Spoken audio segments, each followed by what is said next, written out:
মধ্যে সরাই নেন, মালপত্র সরাই নেব। আচ্ছা 3 দিনের মধ্যে আপনার দোকানে মালপত্র সরাই নেন। হ্যাঁ,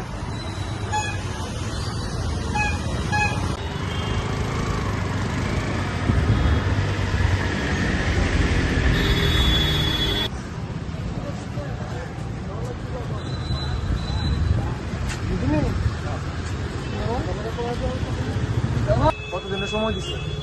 3 days। এর আগে কি নোটিশ ছিল না? এর আগে নোটিশ দিয়েছিল। বিকল্প কোন ব্যবস্থা করছেন আপনারা? বিকল্প কোনো ব্যবস্থা না করে করতেছে মোর দেন মানে 50 বছর সমান আমরা এখানে। আচ্ছা, এই মার্কেটটা কি হয়েছে বর্তমানে? মার্কেটটা আমরা কিছু করছে না, শুনছি আমরা এই ধরনের মার্কেট বলে করছি, এটা এখানকার লোকের লিগে, এখানকার হ্যাঁ ওই ফ্যাশন, যার জন্য এই মার্কেটটা বর্তমানে কারা দখল করে রাখছে? যে মার্কেট তো গভর্নমেন্ট অনেক ভাড়া দিয়েছে। কে নিছে ভাড়া জানেন কিছু? না এটা সম্বন্ধে আমরা জানি না, ভাড়া দিয়ে রাখছে, ওই যে ফ্যাশনটা হয়েছে।